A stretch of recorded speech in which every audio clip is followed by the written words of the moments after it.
Okay, second class on Masechet Bava Mesi'a. We are now live. We are being recorded, so be careful what you say. Thank you, Mikey, for the water. We have the material here.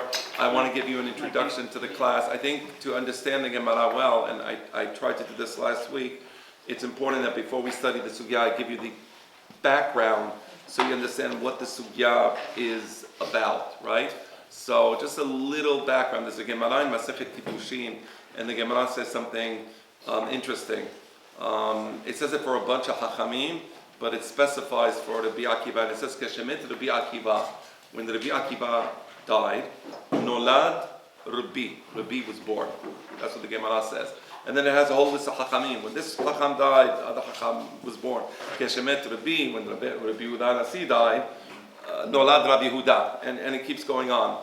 And how do we know this? The pasuk says in Kohelet, "Vezarach Hashemesh uva Hashemesh." Right? When the sun sets, as soon as the sun sets, immediately the sun rises. So a tzaddik or a great chacham passes away, and immediately God sees to it. We don't know where, we don't know how, but He sees to it that at that moment another chacham is born.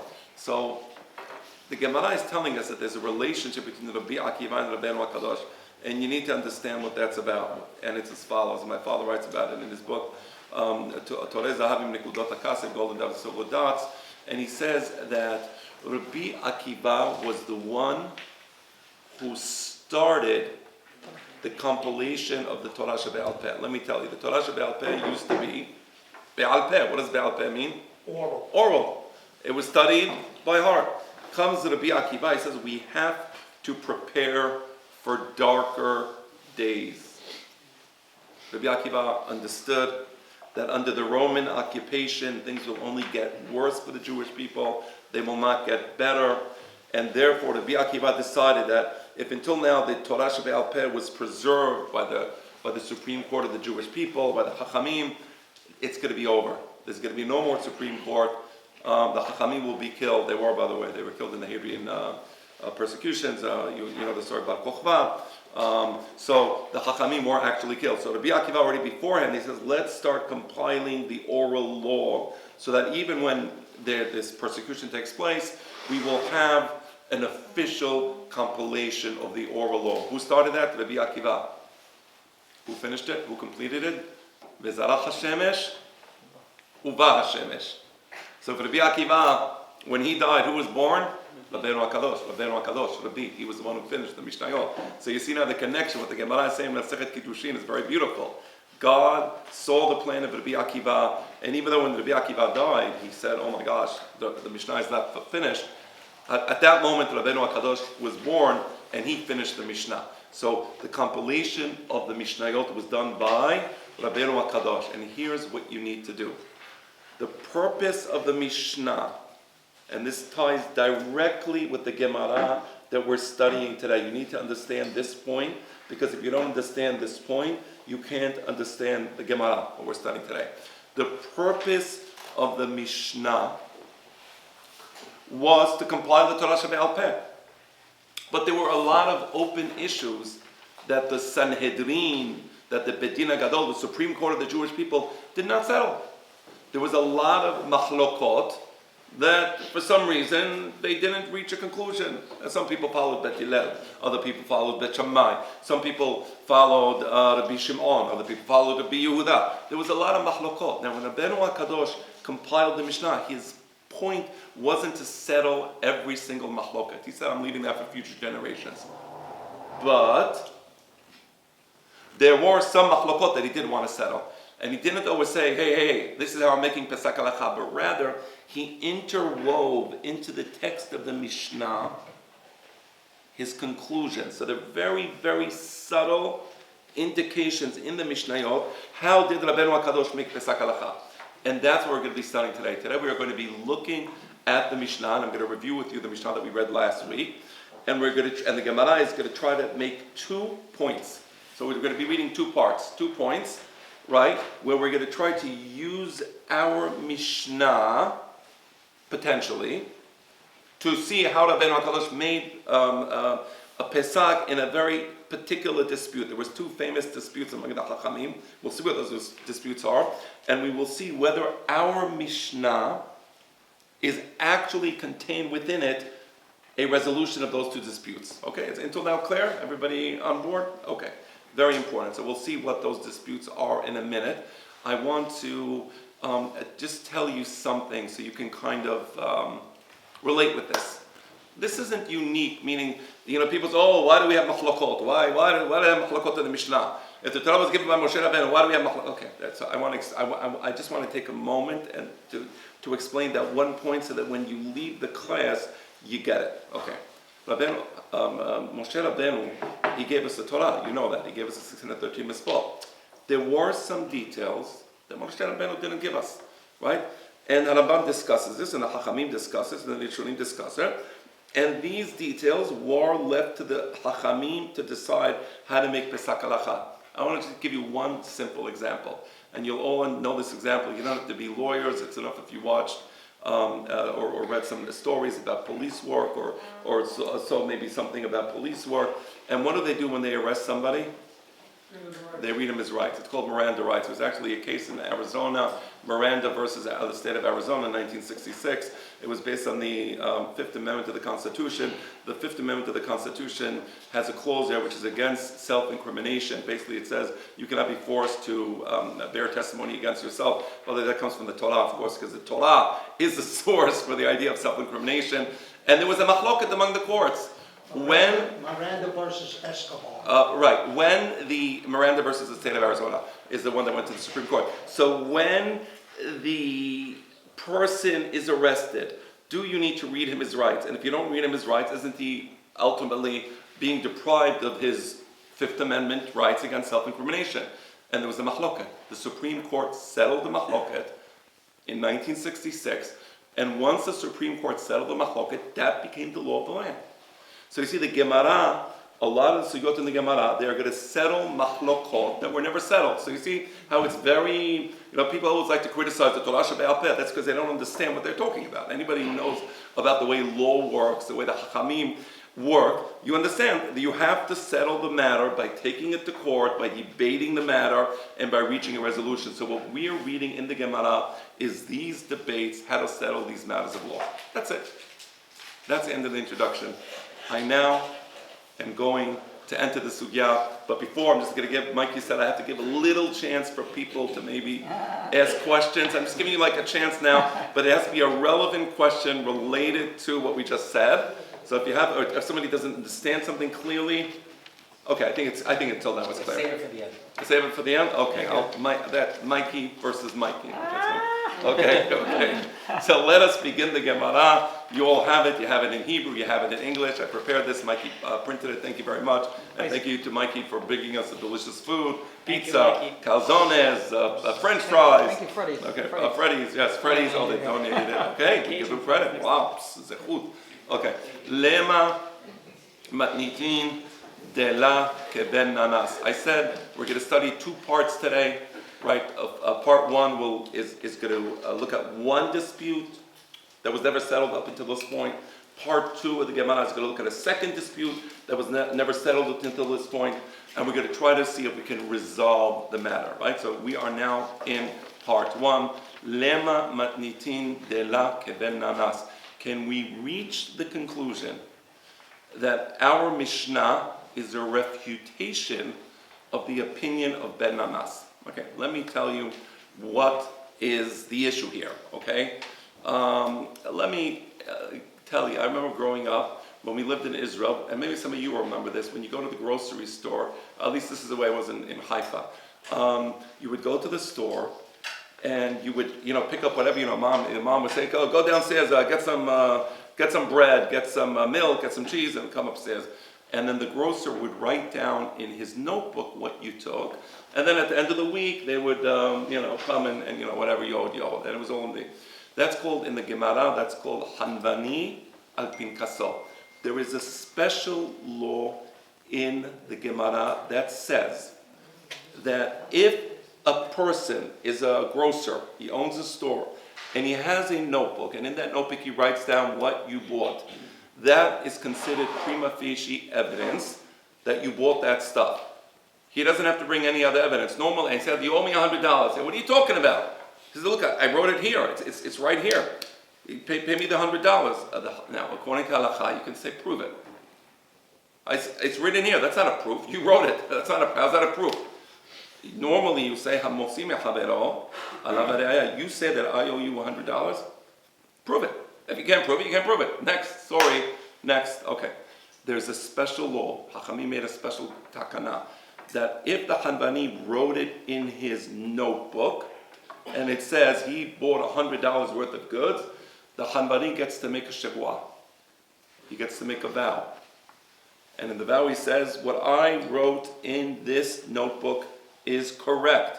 He owes me $100. The guy says, prove it. Don't have to prove it. I made a shivua.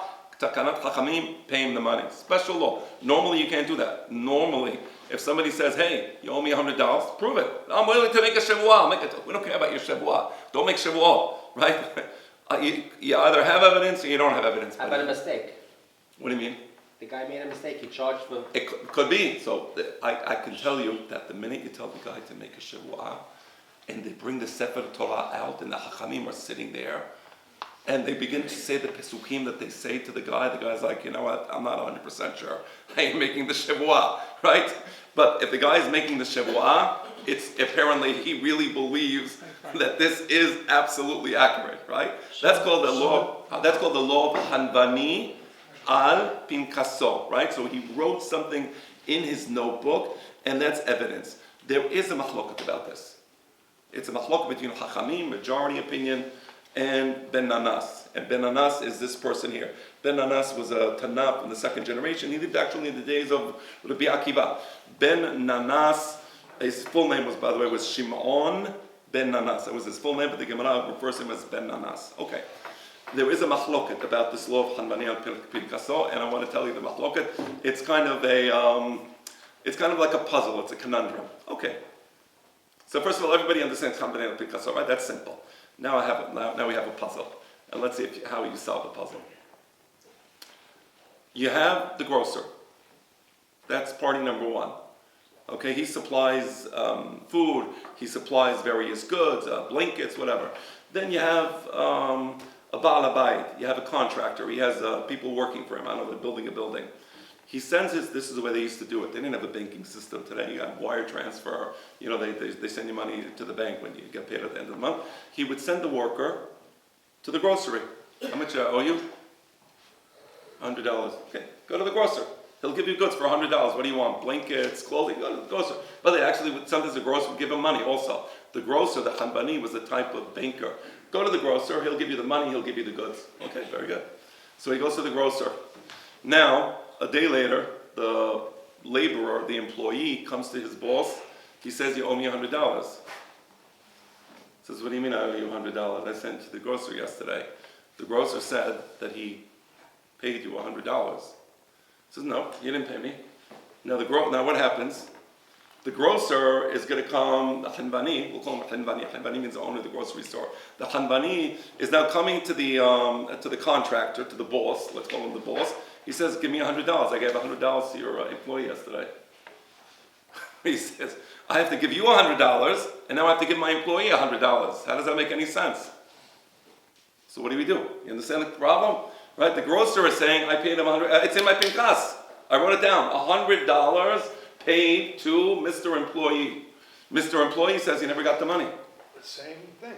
So what do you do? Shivua. Okay, so first of all, he has to make a shivua. Number one. You're right. Number two, the employee has to make a shivua as well. The employee has to make a shivua that he received the money. So you understand what happens? They both make a shivua. The grocer makes a shivua that he paid the money. The employee makes a shivua he never received the money. That's the halakha. By the way, that is actually the halakha. Halakha lema'aseh. That is the law. Meaning that is the way we deal with it. Comes Shimon ben Anas. He says, "What are you talking about? How are we going to do this? We know for a fact, we're sitting here, the Dayanim are sitting here, there's a Sefer Torah here, and we know for a fact somebody is lying on the Sefer Torah. Right. It's like, there's no doubt. It's 100%. If he's telling the truth, the other one is lying. If the other one is telling the truth, then the first one is lying. How can you do that? So that's what we're reading. So lema matnitin. What would happen to the logic that one of them is going to back out? It's like a game of chicken. Right, The game of Right, it's very Russian serious. roulette. But they both. They both are He's saying going it, for but it. They both swore. They're both insisting. They're ready to go. They're They ready. are ready. How about why have to make everybody swear? Just let the middleman swear.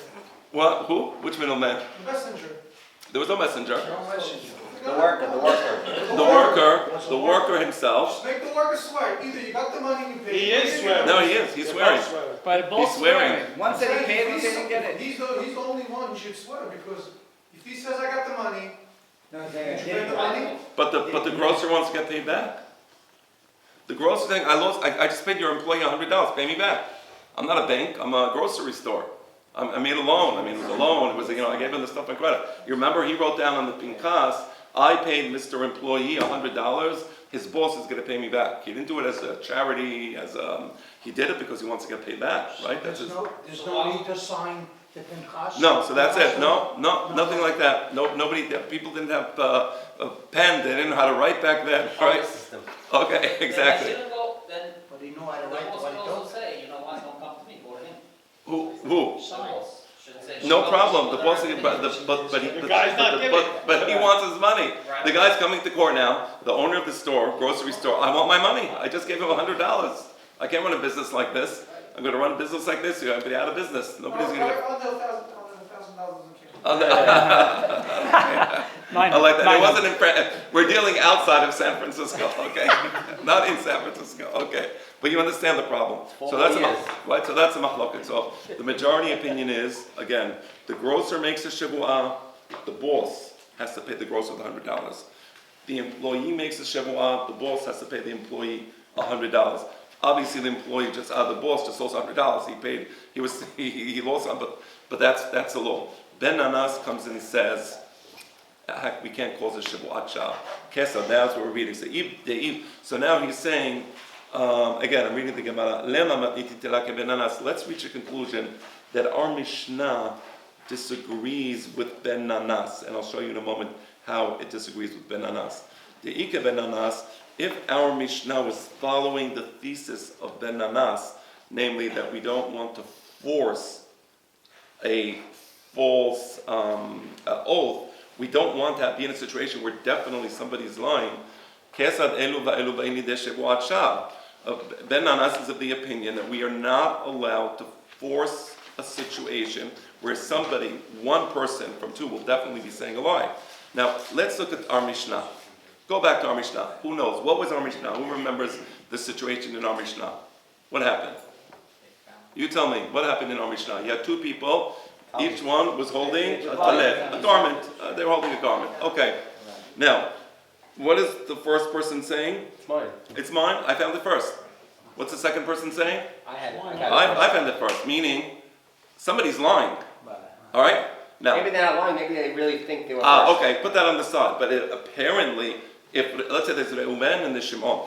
Reuven says, I'm the full owner, I found it first, I grabbed it first, I took possession of it first. The other one says, no, I took possession of it first. Apparently somebody's lying, right? He's saying, I'm the full owner, and we're causing them to make a shivuah. Now, according to Ben Nanas, didn't Ben Nanas say that we're not going to cause two people to make a shivuah? One of them is definitely going to be lying, right? It's contradictory testimony.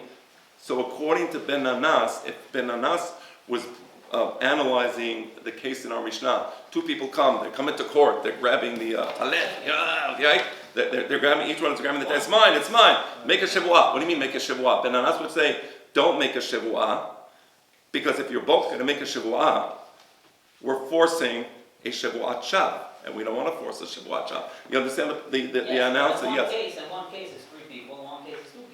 True, it's different in that regard, but in both cases, you're forcing a shivuat shav. And the important thing is, you're right, the structure is a little different, the business relationship, one is 3 people, the other is 2 people, but in both cases you're forcing a shivuat shav, or shivuat shaket actually. It's a shivuat, the technical term would be shivuat shaket. Okay, the point is a false oath, and we don't want to force a false oath according to Ben Nanas. For Chachamim, the majority opinion is no problem. They say, we love this Mishnah. Perfect, just like we think. But apparently, Rabbeinu HaKadosh seems to be indicating that the halacha is not like ben nanas. So it seems. You understand? Okay, let's continue. I'm just going to take a little water. Amen. We had some French fries. Now I get some French water, so it's very good, Mikey. Thank you. Cajun. Evian. Cajun. That was a good one, sir. Cajun. You know what that spells backwards? Naive. Is that right? I never thought of that. Okay. All right. Okay. It's still very good water. And we respect the French. They have good fries and good water. Okay. Let's continue.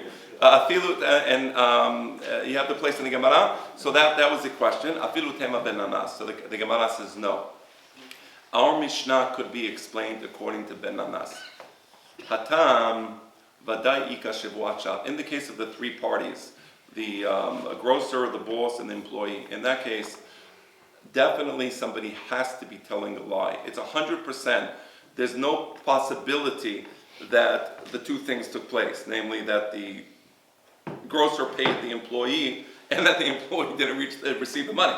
Right? Those are two completely contradictory statements. But in the case of our Mishnah, it's different. How is our Mishnah different? In the Mishnah you can say, and by the way, you mentioned it before, Mike, you were correct. There is a possibility in our Mishnah that they're not both lying. Why? Because it could be that they both found it at the same time. And each one sincerely believes that he found it first, and maybe they both grabbed it at the same time. Now, I want to ask you a question. What Shavua are we making them utter? What is the actual Shavua? Do you remember the Shavua? 50%. The 50%. The Shavua is not I own 100%. And you remember? Look at the Mishnah. I don't know if you still have it, but and I don't have it here. But זה נשבע שאין לו בה פחות מחסיה, וזה נשבע שאין לו בה פחות מחסיה. The language of the Shavua is not, it doesn't say זה נשבע שכולה שלי וזה נשבע שכולה שלי. There is no the Shavua that says that it all belongs to me 100%. Nobody makes that Shavua in the Mishnah. What is the Shavua in the Mishnah? זה נשבע שאין לו בה פחות מחסיה. This one side says, I own no less than 50%. Now you see how clever the Hakamim were.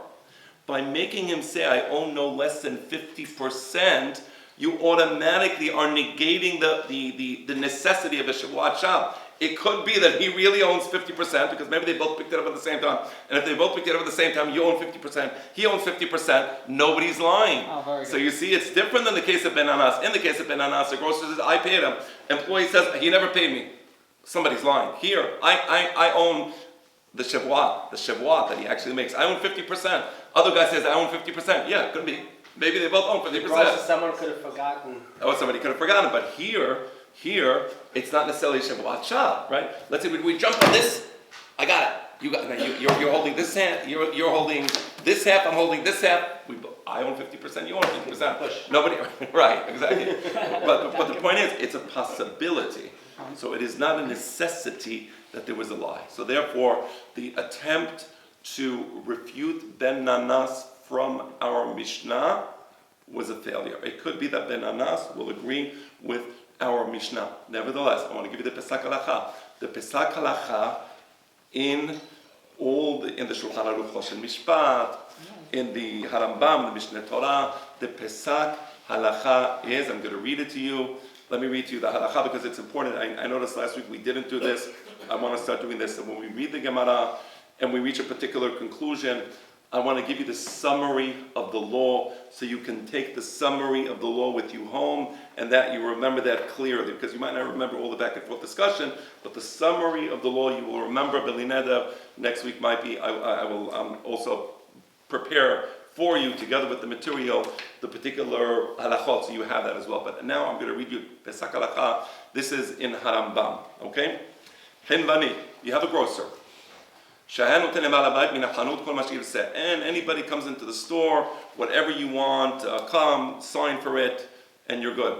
Obviously, he's not doing it as a charity. He's doing it as a business, right? So he's giving him goods on credit, right? Comes the contractor comes into the store one day. He tells the owner of the store, "Do me a favor. My worker is going to come here later. Give him $100, right?" V'ani eten lecha, and I will pay you back later. Just put it in your, in your nice nifty little notebook. And the Hanvani said, and now later on, the Hanvani says, "You never pay me back." He says, "What do you mean? I didn't pay you back?" But the employee said that you never paid him, so why would I pay both of you? The employee says, "Excuse me, I never got the money." Right? So what's the halacha? The halacha is the Hanvani is nishba v'notel. The grocer makes a shavua and he takes the money from the boss or the contractor, and the hapoel nishba, and the poel makes the shavua. But here is the one interesting thing that the Hachamim did, because we don't want to have, we don't want to have a shavuat shop. So the Hachamim made very special law in this case. You know what the law is? This is the law. This is not from here. This is from Masechet Shavuot. So I want to read it to you so you feel a little more comfortable. Right. When they make the Shavuah, it has to be in the presence of the three people. Meaning, technically speaking, the Hanvani can come into the grocer can come into court. I'm going to make a Shavuah. I want to get paid. Next day, the employee comes to court. He makes the Shavuah. I want to get paid. No, that's not the way it's going to work. It has to be b'ma'almat sheloshtan. You have to have the three people together in court making a Shavuah at the same time. Not at the same moment, but meaning you make a Shavuah, okay, now you make a Shavuah. Why?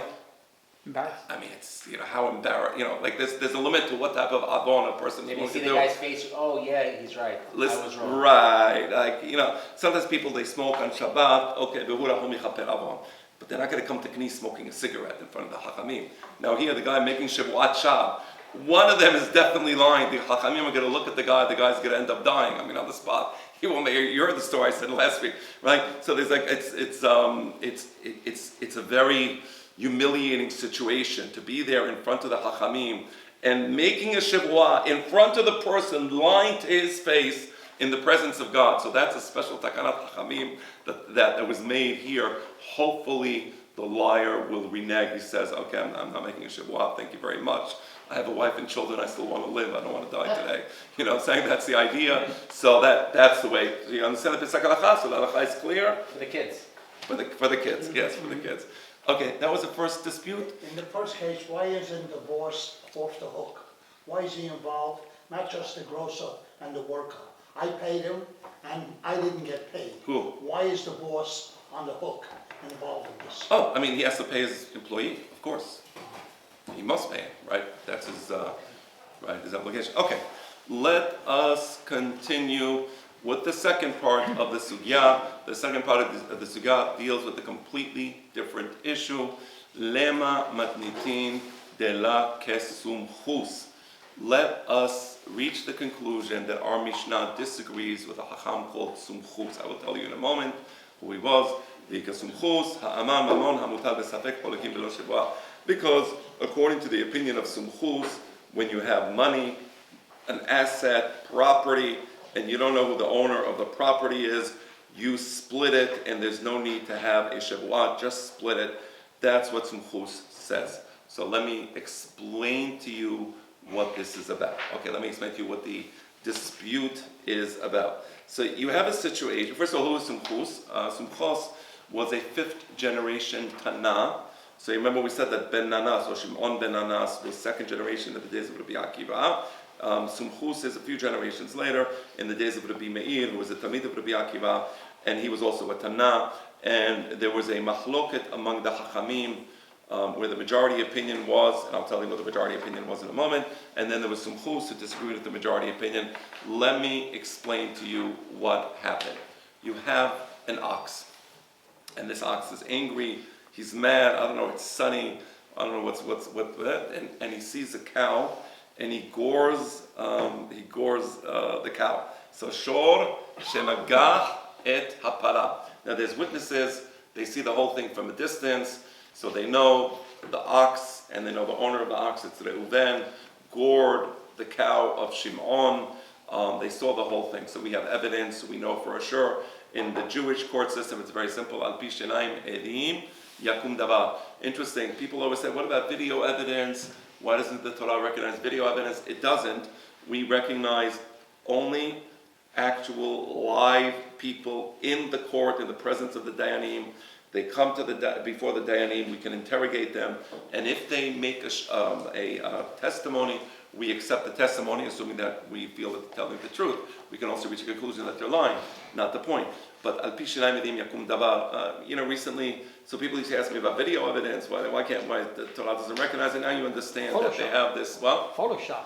everything is Photoshop today. They have deep fake, and they can make people's voices. And I once saw a video on TV where Obama is explaining how he was really born in Africa.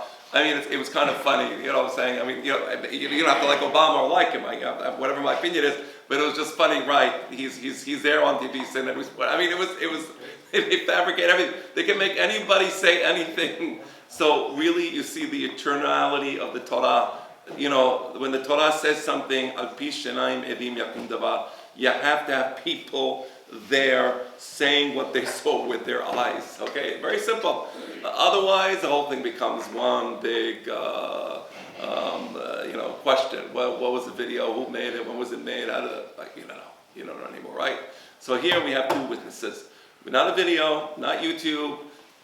Actual people. They're in the court. We saw the cow of Shimon get gored by the ox of Reuven. Yes, sir. No, but before that, usually with witnesses, you have to also.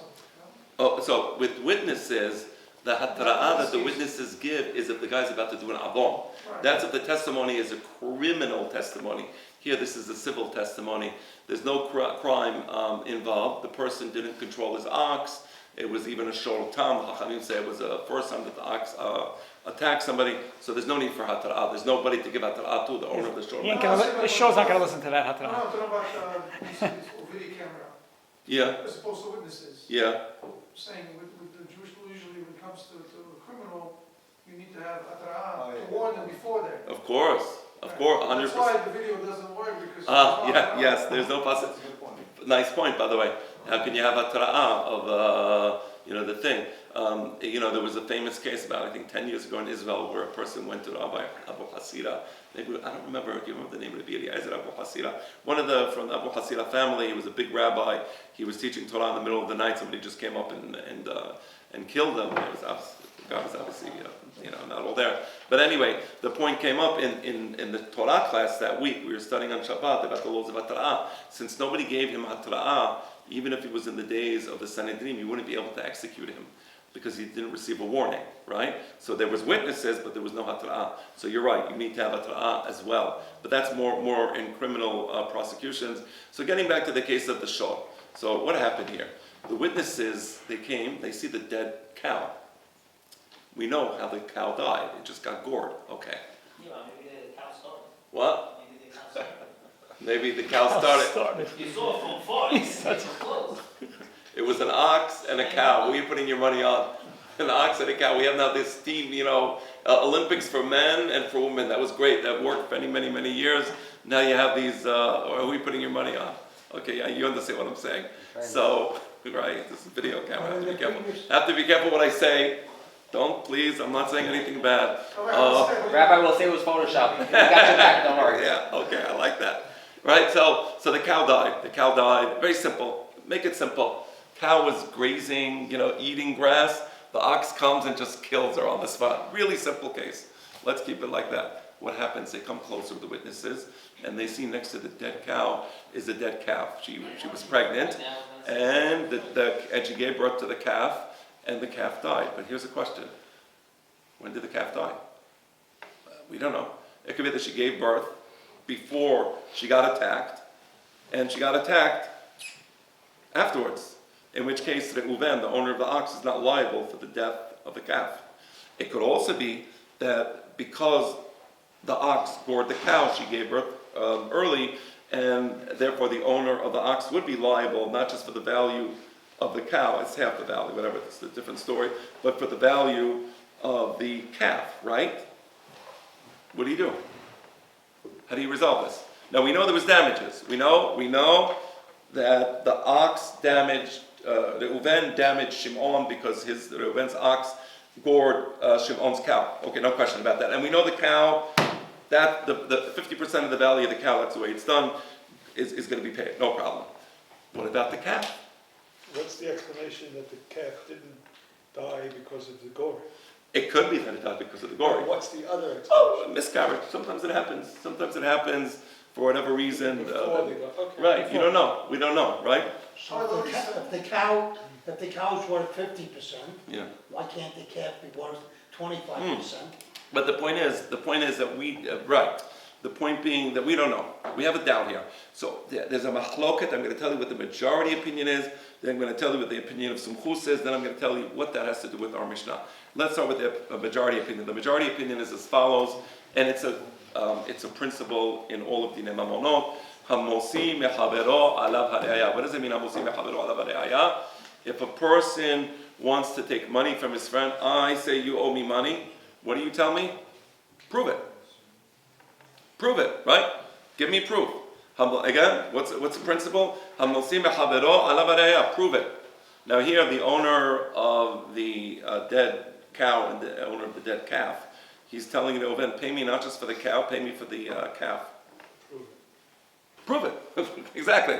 I have witnesses where they saw, okay, the witnesses killed the cow. Everybody knows that. The witnesses did not see at what point in time the cow gave birth. So there's no proof, that's it? There's no proof. So that's it. So the Chachamim say, that is the principle of the majority. Everybody, by the way, agrees with that principle. You can't just take money from somebody else in a Jewish law.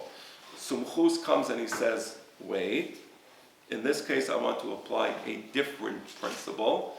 And the principle is as follows. Mamon hamutal besafek cholekim belo shevua. If you have money, you have an asset. I'll give you an example in a moment. And you don't know who that asset belongs to.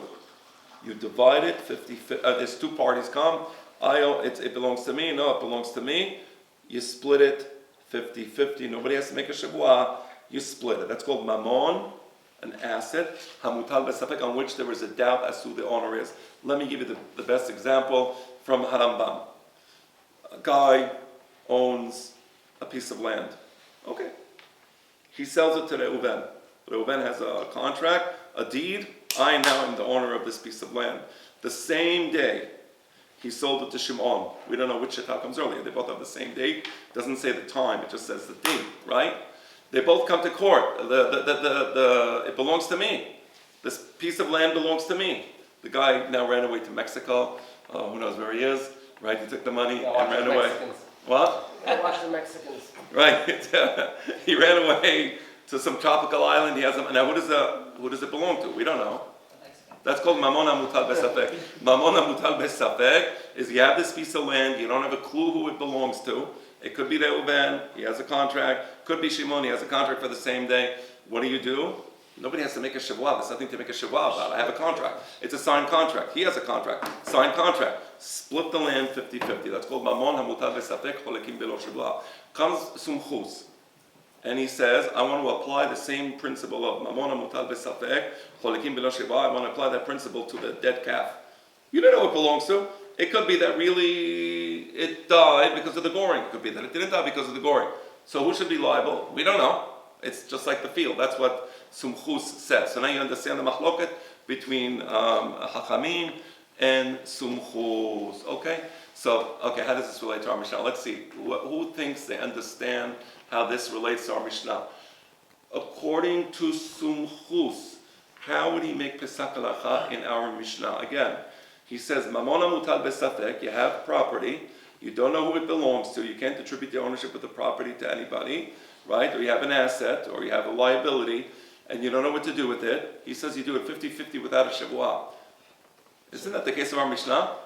You have two people, they have a talet, you don't know who the talet belongs to. Each one says, no, it belongs to me. No, it belongs to me. Everyone, no, it's mine, it's mine. It's mamona mutal besafek. According to Sumchus, mamona mutal besafek cholekim belo shavua. Why are you making them make a shavua? Obviously, our Mishnah disagrees with Sumchus. It agrees with Chachamim. I'm sorry, yes. So in this case, they both say they own 100%. They have a contract. Right. I'm not going to swear that I own only half. Right, and okay, interesting. Okay, good point. I like that. You're saying that there's a different, very sharp point. Yeah. He's saying there's a difference between the field, because in the case of the field, I own 100%. It's really mine. There's a contract, right? And in the case of the talet, he doesn't really, he doesn't have more. Okay, good point, brother. I like that. But you do agree that you'll see the Gemara is going to deal with that. The Gemara is going to say, if in the case of the cow, Sumchus, and nobody really knows what happened there. Sumchus said, we do it 50-50 with no shevua. How much more so in the case of the talet, where really the talet has no owner. It was found in a place where it was ownerless. It was a public property. How much more so than in that case you would say, why make a shevua? You can't make them make a shevua in that case, right? That's kind of, the Gemara is going to say that later. You kind of like... Why can't we apply the same principle in the second case with the grocer and the worker, that the grocer pays $50? No, that's a different, no, wait. $50. Right, no, that's not, it's not. The law of Mammon has nothing to do with the grocer. It's a completely different situation, right? It's not, even, nobody would say that Mammon applies to that situation, right? It's a completely different analysis. So put that on the side for now. Yes, sir. If you have a woman, Yes. and one guy comes and says, I did Kiddushin with her, Yeah. and another guy comes and says, I did Kiddushin with her, do we split in half? No. That's not, because that's not Mammon. Have to By the be way, here, have to be another here. way. Alternate nights. Incidentally, when you do the kiddushin, there's going to be edim. If there's no edim, there's no kiddushin. So you have the edim. You ask them, right? And when you have edim for kiddushin, the best edim that are kosher in every possible way. So you can't have that possibility. If chas v'shalom there was a situation where a woman was mekudeshet to two, chas v'shalom, we don't know which one she's actually mekudeshet to. She would have to get a get, of course. I mean, there wouldn't be a lot. What are you going to do? Safek mekudeshet, safek ena mekudeshet, of course. But that's different, because that's not mamon. That's not mamon. The question of kiddushin is a little different, right? So therefore, our Mishnah apparently will be according to, not according to Sumchus, according to Chachamim, right? Sumchus says make him do a shavua with no, don't make them do the shavua, but rather split it 50-50. Okay, so ve'ela mayra banan. So wait, you're saying that our Mishnah follows a majority opinion, the Chachamim? But the Chachamim, they say that if you want to take something from your friend, you have to bring evidence. Now let me explain to you in the case of the talet, our Mishnah.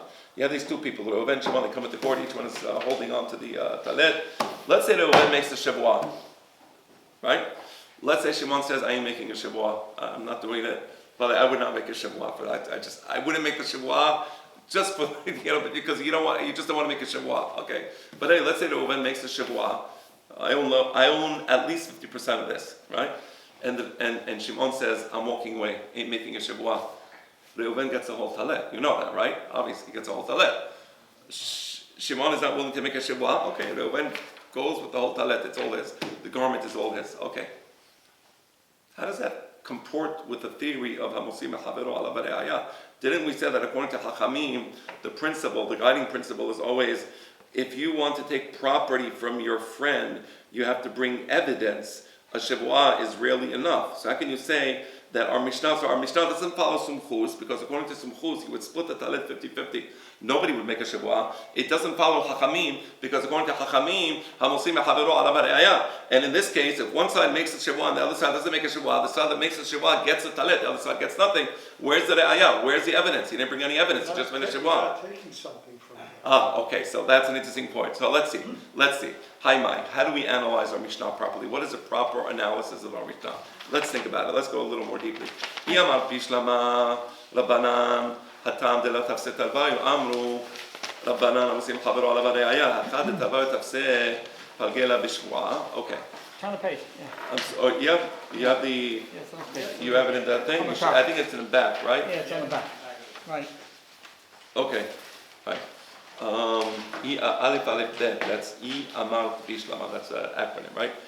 Now, if you want to say that our Mishnah follows the thesis of Chachamim, it actually makes sense. It does make sense. Hatam de la tafset arvayu amnu rabbanan hamusim echavero ala bare'aya. In the case of the cow and the dead calf, right? Nobody's grabbing the baby cow. Nobody's grabbing anything, but we're saying hamusim echavero ala bare'aya. The owner of the ox is telling the owner of the calf, listen, you have no evidence, walk away, right? In that case, we actually say, and in this case, both people have possession of the talet. Both people are holding the talet. So it makes sense. Our Mishnah does follow Chachamim. Chachamim say, we don't want to make you make a shavua in the case of the cow, because nobody's holding anything. But here, both people are holding something. Since both people have possession, and we said last time the possession in Jewish law is a big part of ownership, we're going to make them make a shavuah. We're going to see why in a moment. Just suspend the question why. But we're going to make them make a shavuah, a special institution. Since they're both holding it, we're not just going to say we're going to say they both have possession, and in this case, let's resolve with having them make a shavuah. But if you're going to say that on Mishnah follows sumchus, you can't say that. Hashta. This is the point that Joey made before. In the case of the cow, he said we split it. They don't have to make a shavuah. Nobody's holding anything. Obviously, in our case of the talet, where they're both holding it, we're going to say split it without making a shavuah. That's a reasoning of sumchos. But the Mishnah says you make a shavuah. So apparently, our Mishnah disagrees with sumchos. It seems to be that our Mishnah, if it was analyzed by sumchus, he would say split it, but don't split it with a shavuah. Split it without a shavuah. Just like in the case of the cow and the calf, you split, split the liability of the calf 50-50 without a shavuah. That's the way it would apparently be in the case of our Mishnah. So it seems that our Mishnah is a refutation of sumchus. We have another 10 minutes. We're going to finish the second part. Don't worry. 15. I intend, or 15 minutes, Yeah, whatever it is, we're good. I will Let's not be wait. punctual. So the Gemara says, Afilu tema sumchus. No. Our Mishnah can, in fact, be explained according to sumchus. Oh, how? But according to sumchus, wouldn't he say, don't force him to make a shavuah? No. Ki amar sumchus shemeh v'shemeh.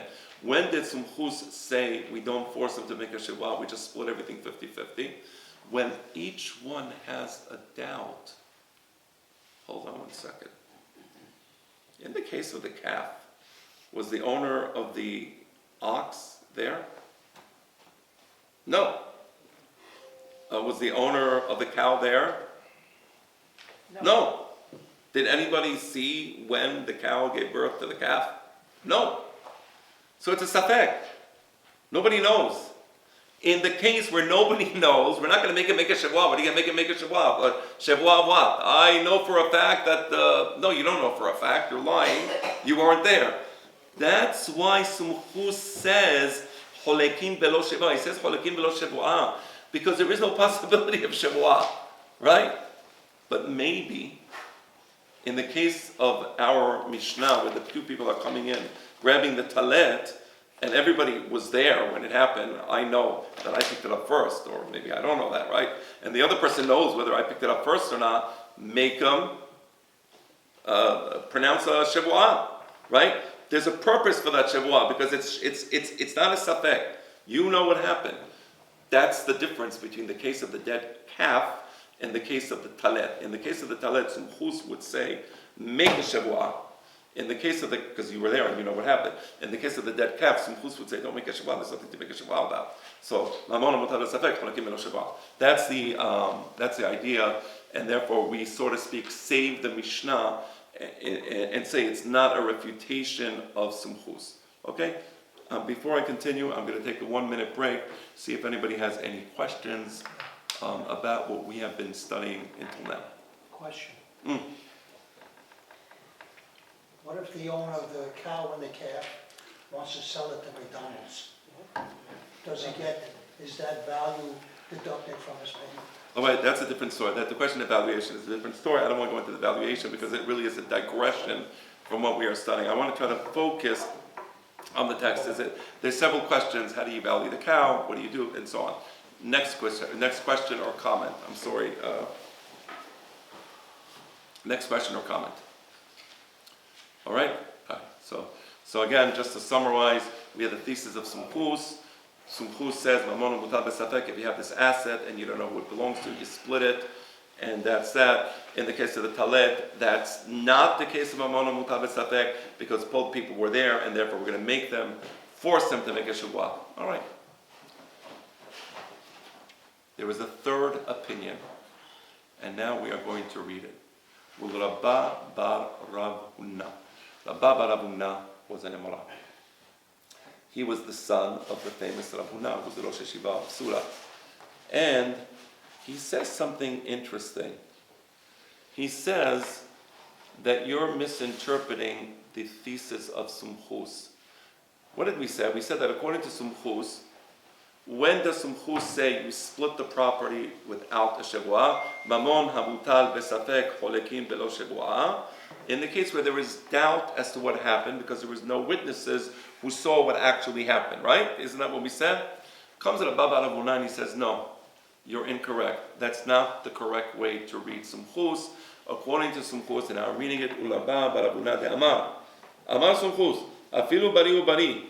According to Rabba Rav Huna, even in a case where there is absolute certainty, right?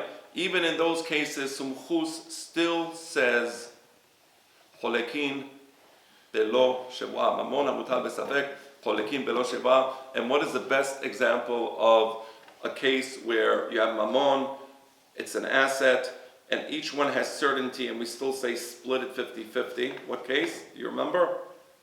20 minutes ago, go backwards in your mind. You remember the field? Both people come with a contract, and he said, I definitely paid for this field. I definitely own the field. And the other guy says, what? You left Mexico?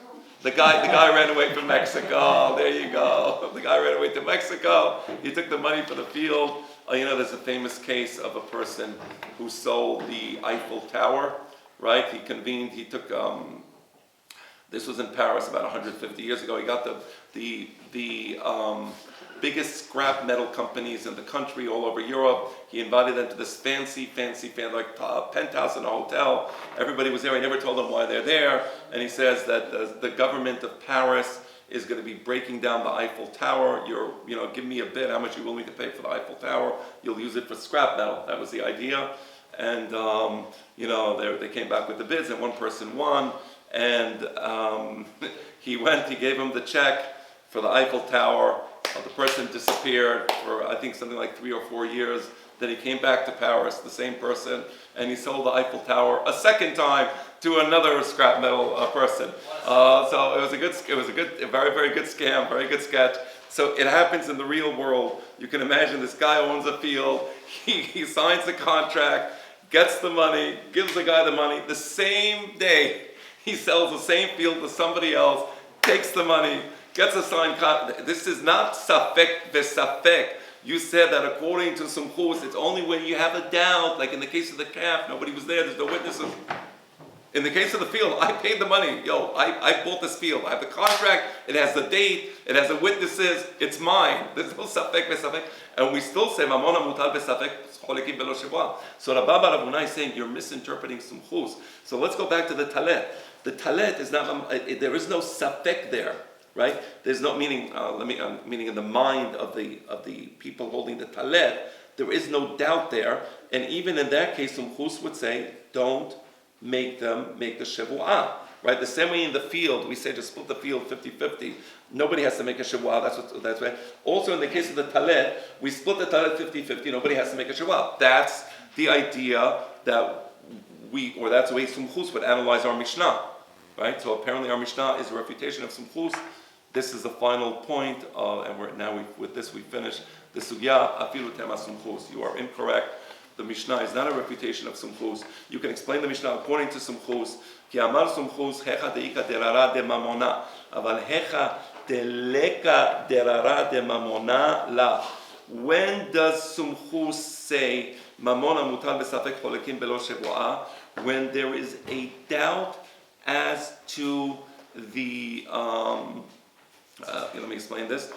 Okay, the word derara de mamona, there's a few explanations what it means derara de mamona. I'm going to give you the explanation of Shita Mekubes. There's Rashi, there's Tosafot. The Tosafot bring a Shita which is similar to Rabbeinu Hananel, and that also is brought in the Shita Mekubeset, and that's the explanation that I'm going to choose. But if you look at Rashi, he gives a slightly different explanation. Okay, just so you know, for those of you studying at home. But if you look at Tosafot, they bring an explanation that's similar to the Geonim and Rabbeinu Hananel, and it's as follows.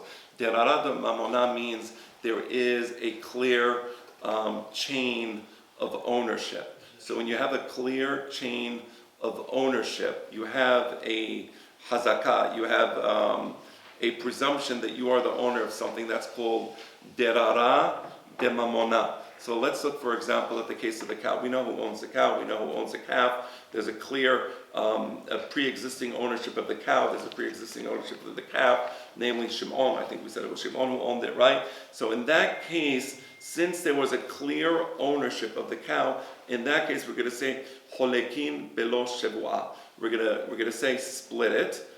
We don't know what happened. We don't understand the exact circumstances. In that case, we're going to say split it. But in the case of the talet, there's no derara de maona. We don't know who owned the talet originally. There is no clear ownership of the talet. It was found, it was a piece of garment, maybe found in the shuk, who knows what. But back then, there was tremendous poverty. You find a piece of garment, you make clothing for your children. Who knows what you do with it? I know for us, it's hard to understand. Why would anybody fight over a piece of garment? That's what people have. Anyway, in the case of the piece of garment, there's no derara de mamona, there's no clear ownership, and therefore, in that case, Sumchus would agree that we would force him to make a shavua. Since there's no ownership, make him make a shavua. In the case of the cow, there's clear ownership, no reason to make a shavua, split it 50-50. That's it. We're done. That was great. That's it. Very good. Okay? Are we... any questions, any comments? I'm willing to take it. I was told that I have to give more opportunity for people to speak, so I've tried to do that. In the beginning you said Shavuot Shav, what you felt it was more Shavuot Shakir. Right, Shavuot Shav. Shav. Yeah, I know. The Gemara says Shavuot Shav. The Rishonim discuss it. Shavuot Shav is Shavuot Shakir. Interesting. I don't know why the Gemara says Shavuot Shav. There's some question back and forth, but a false testimony. Let's put it that way. Rabbi Hanania ben Akashya. So just a couple of follow-ups to the class, the second class on Bava Mesi'a, Sugya number 2. I just want to refine a couple of points, and then I want to, I realized that there was actually a couple lines left to the Sugya at the end, so I want to teach those lines now so that anybody who came to the class or didn't come to the class, but you have the full Sugya. That's why I'm adding this additional video. So number one, we were looking at the point of Sumchus, and you recall that there was a mahloket between Hachamim and Sumchus regarding the status of Mamon Hamutal Besafek. If you have some property and it's not clear who is the owner of the property, I brought the example of the field. The Gemara brought the example of the cow and the baby calf. Nobody knows whether the baby calf was born before or after the goring of the ox, right? That was a question. And we said that our Mishnah, the Mishnah of Shnai Machazim B'Talet, right? 2 people are holding the Talet, is consistent with the opinion of the Chachamim. And why is it consistent with the opinion of the Chachamim? Because the Chachamim, their principle is if somebody wants to remove property from his friend, claiming, of course, that the property is his and doesn't belong to his friend, or, for example, that his friend owes him money, claiming that his friend owes him money and he should pay him, for example, he has to bring a proof, right? Without a proof, sorry, can't help you, right? I mean, the court can't help him at least. So in the case of the dead cow and the dead calf, we said that according to Hachamim, the owner of the ox is not liable for the damages caused by virtue of the fact that there's a dead calf, because we don't know whether his ox caused the death of that baby calf. You'll have to pay for the cow, okay, that we know, but we didn't know about the calf. So that's consistent with our Mishnah. How is it consistent with our Mishnah? Because in our Mishnah, we are requiring both sides to make a shavua. Now, at first blush, you might say, wait, hold on. Why are we requiring them to make a shavua? Because in the case of the cow, nobody had to make a shavua, right? In the case of the dead calf and the dead cow, nobody made a shavua. Here in the Mishnah, there is a requirement of a shavua. What's the difference? Isn't that inconsistent with the opinion of the Hachamim? And the answer is no, it's a completely different situation. In the case of the dead calf, there was no shavua to make. Nobody knows what happened, right? You can't make a shavua about something you don't know about. In the case of the talet, both people are holding on to the talet. They're already partially in possession of the talet. And in that case, even though Chachamim say, if you want to take something from your friend, you have to bring a proof. In the case of the talet, there's already possession of the talet, right? The question is whether you're the full owner of the talet, whether your friend also owns, or the other person owns part of the talet, right? So it's a little different. That's why in the case of the talet, when you have possession, we're going to say, even though normally the law is and why should you now be able to get the talet from your friend, right? You didn't bring any proof. There was no witnesses. That's all that you got the talet first. We say, oh, you just have to make a shavua. That's not a proof, right? But the answer is because since you already have partial possession of the talet, that partial possession is enough to take the case of the talet out of the framework of hamosim mechaberu ala vare'aya. Normally we say, bring a proof. You want the entire talet? Prove to us that you own the entire talet. You can't prove it, can you? So in the case of the cow, there's no proof and nobody knows, so there's no shavua. In the case of the talet, he knows and he has partial possession, and then therefore we say make a shavua, and by virtue of the shavua, you will own the full talet, assuming that the other side doesn't want to make a shavua. This is fully consistent. The Mishnah about the talet is fully consistent with the opinion of Chachamim, right? It's apparently inconsistent with the opinion of Sumchus. So again, we have Iyamar Bishlama Rabbanan. If you explain the Mishnah, Shanai Mochazim Talet, to people holding on to the Talet, that Mishnah, in accordance with the opinion of the Chachamim, that's fine, it works. Hatam, I'm sorry, I misread. Iyamar Bishlama Rabbanan. If you say that our Mishnah is consistent with the opinion of Chachamim who say Hamosim mechaberu ala vare'aya, that works. Hatam dela tafse tarvaihu amnu rabbanan hamosim mechaberu ala vare'aya. In the case of the dead calf and the dead cow, there we say bring a proof. If you want to get paid for the calf, bring a proof that the ox caused the miscarriage. You don't have a proof. Okay, so that's it. Then you get nothing. Correct.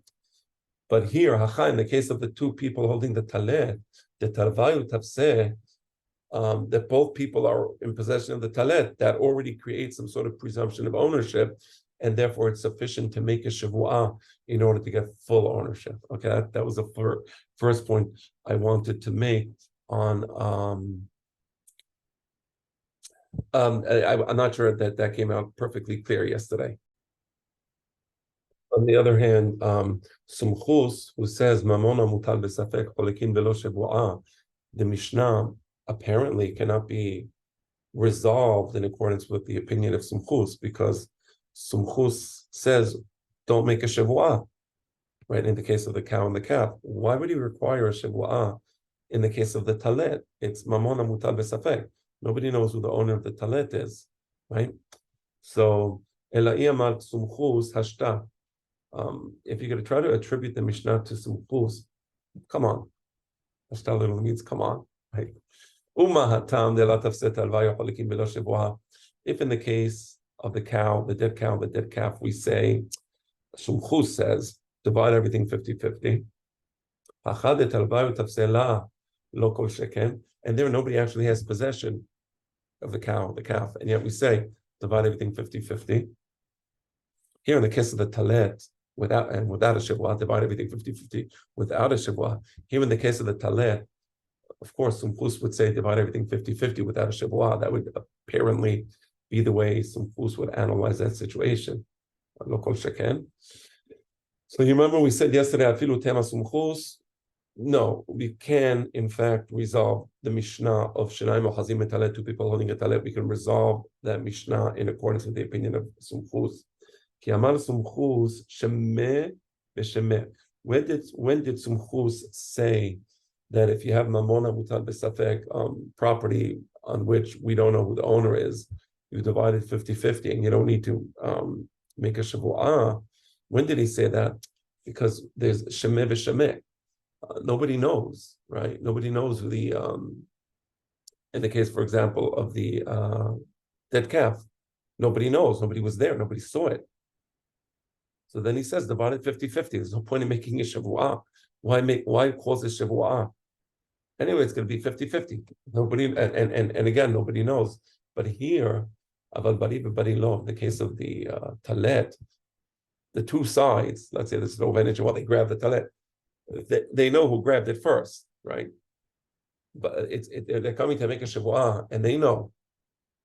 So you can resolve it through a shavuah. So in that case, since in the case of the talet, you can resolve it through a shavuah, since there's actual knowledge, then make him take a vow, right? Make him utter a shavuah.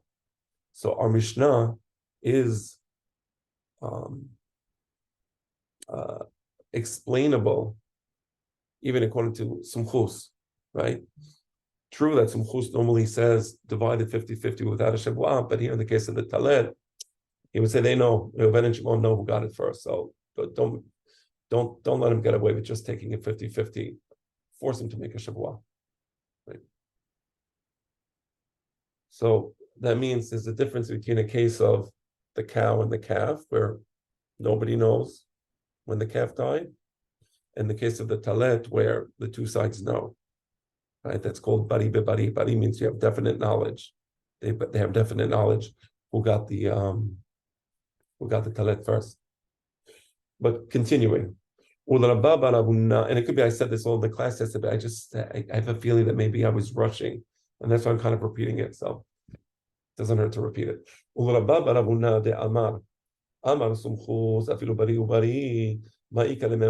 Rabba Baravuna, who he interprets Sumchus, right? We said that Sumchus is talking about a limited situation.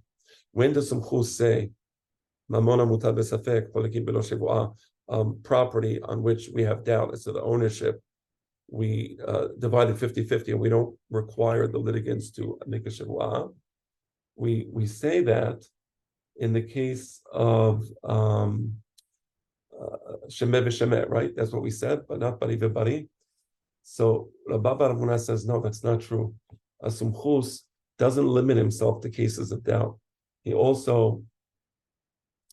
Sumchus also would say the same thing even when there is definite knowledge, which is to say, Mamona mutar b'safek polikim belo shevuah, that principle that you divide the property 50-50 applies even in the case where there is knowledge, even in the case where it's bari ubari. For example, the field, right? Both guys paid money for the field. They're coming with definite knowledge. I paid for the field, and I it belongs to me. That's what they feel, at least, right? So according to Rabba Baravuna, who expands Sumchus's principle to cases of bari v'bari, meaning that both sides have definite knowledge, it will come out that in our Mishnah, where they're holding on to the talet, even though both sides have definite knowledge, they should divide the talet, and there should not be a shavuah, because again, Sumchus says there is no shavuah, right? So how do we explain the Mishnah according to Sumchus now? And the answer is delara de mamona, right? Namely, ki amar Sumchus echad deika delara de mamona, aval echad deleka delara de mamona la. When does Sumchus say that mamona mutar b'safek cholekin belo shevuah? If there is an attribution of ownership, we know the ownership chain. So, for example, in the case of the cow, we know who the owner is. In the case of the calf, we know who the owner is. Same owner of the cow is owner of the calf. We know the ox, who the owner is. So we know the ownership here. That's called derara de mamona, right? And in the case of derara de mamona, that's when Sumchus says cholekin belo shevuah, right? Just to be precise, so derara de mamona means the person or one of the litigants has a definite ownership interest in the property. So in the case again,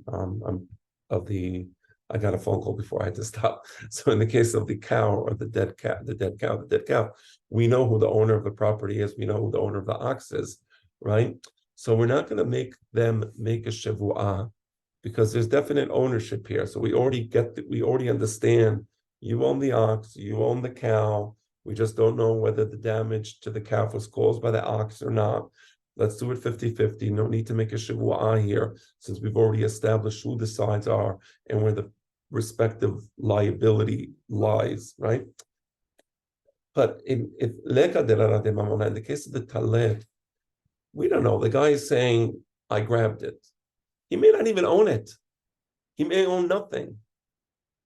He may never have grabbed it. He may have seen the guy walking with the garment, and then he comes and he tries to take it, right? Could be, right? Could be that Reuven grabbed the talet first, picked it up, comes Shimon, sews it, and then he jumps on him, he tries to take it from him. Anybody can do that, right?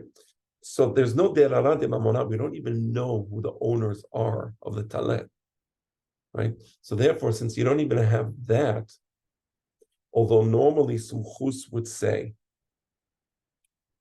Mamona mutar v'safek cholekim below shevuah. You divide 50-50 as you do in the case of the cow and the calf. Here in the case of the talet, no. Make them, Simchus would say, let them make a shevuah. We don't know that who owns the talet. We don't know who the owner is.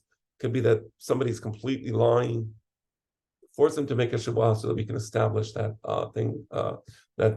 fact clearly. Okay. Okay, now, this is what I skipped yesterday, and I'm going to share the screen with you.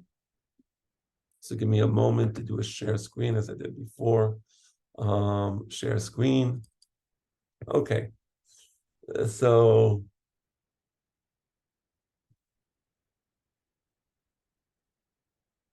okay. Now we are this is what we did not read before. Yes, last night. Okay. Velav kal vachomer hu. Uma hatam de ikaderara de mamona lemor. Ikaderara de mamona lemor. Ikalememar kula lemor. Ikalememar kula lemor. Amar sumchus. Mamona mutal besafek palekim belo shevuah. Achad de ikaderara de mamona. Ikalememar de tarvayu hi. Lo kol sheken. So the Gemara takes the question of derara de mamona and it spins it on its head, and it offers a completely opposite reasoning. You said before that because we already know who the owner of the ox is and we already know who the owner of the cow and the calf is, we're just trying to establish what the liabilities are. You say in that case, you don't have to make a shevuah, according to Sumchus. In our Mishnah, where we don't know who the owners of the talet are, it could be that one person is completely lying, right? We said in that case, make them make a shevuah. So the Gemara says like this. Actually, a fortiori reasoning, kal vachomer, would require the opposite conclusion. Let's use kal vachomer. Umahatam. If in the case of the dead cow and the dead calf, we know exactly who the owner of the cow and the calf is. We know exactly the owner of the ox is, right? There's a clear ownership attribution. No question as to that. Now, it could be that the owner of the cow deserves full payment for the calf. Maybe deserves this full money, right? Could be. Or it could be the other way around. It could be that the owner of the ox has zero liability for the dead calf, right? So, and in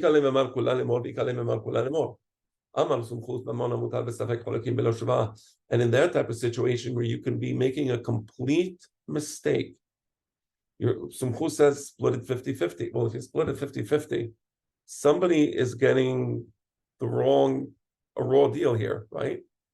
Somebody's getting a raw deal. Somebody is going to be paying or losing when he shouldn't pay or shouldn't lose, right? And he says, don't make a shevuah, holikim belo shevuah. And yet he says, no need for a shevuah in that case. In the case of the talet, why would Sumchus require a Shavuah? Right? Right? It could be that nobody's going to get hurt. It's only the case of the cow and the calf, where if you split the calf 50-50, right? As Sumchus says, somebody's definitely getting hurt. Here in the case of the talet, split it 50-50. It could be that they both grabbed it at the same time. Nobody's really getting hurt, right? Don't make a Shavuah. Local sheken, isn't it obvious that in our Mishnah, if in the case of the cow and the calf, Sumchus didn't require a Shavuah, then in the case of the talet, two people grabbing a talet, that there wouldn't be a need for a Shavuah. Afilu tema Sumchus, Shavuah zo midirabanan hi. Kidru biyochanan. Amar biyochanan, Shavuah zo takanat hachamim hi. שלא יהיה כל אחד ואחד הולך ותוקף בטלתו של חברו ואומר שלי היא. And the Gemara brings a very interesting conclusion in the name of Rabbi Yochanan, and that conclusion is that really, you're right. There should be no Shavuah in the case of the Talet. Right? It doesn't follow the regular rules.